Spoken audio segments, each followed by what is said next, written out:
And even though wellness in itself, its approach has good intent. But unfortunately, they try to address more of the reactive part by providing solutions such as here's a yoga class, here's a meditative class, oh, here's a wellness challenge you can participate, biggest loser challenges, right?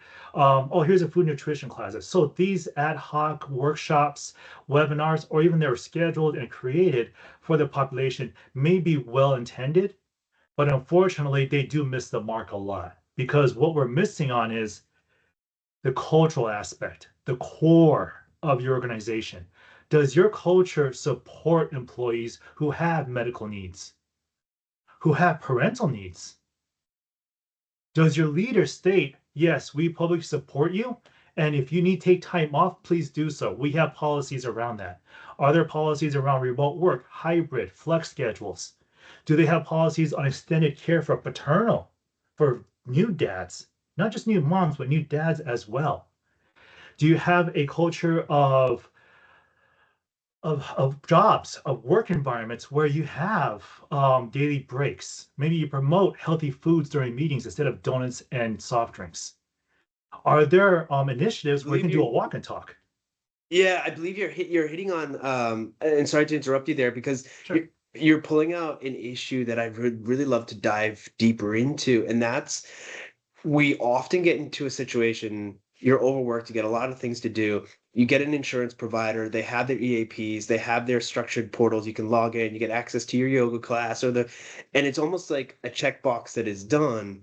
But correct me if I'm wrong, what you're saying is actually wellness needs to be part of the mission of the organization and in the culture. So it's not just setting up courses, not just setting up locations where people can access support, but it's really helping to develop that in a cultural sense, of kind of weaving it through the organization. Can you elaborate on how do you do that? Because I think everyone would understand is like they want to have a program that's robust.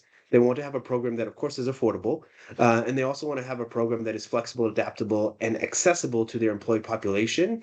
And I feel it often stops there because they may sign up for an organization that can provide all that, and they send out a newsletter or they send out a intranet link to their employees via email and say, "Here's this great, awesome resource. Go ahead and use it."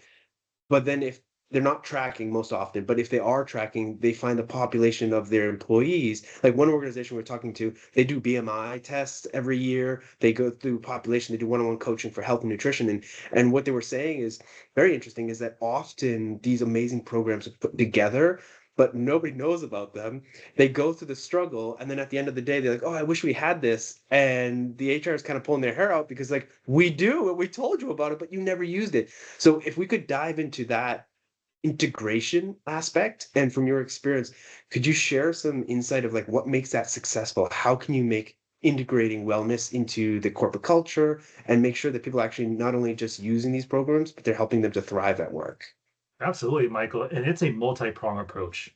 There is no one clear set solution for for each organization because there's so many different variables involved. But commonality that we do see is one, leadership, leadership, and leadership.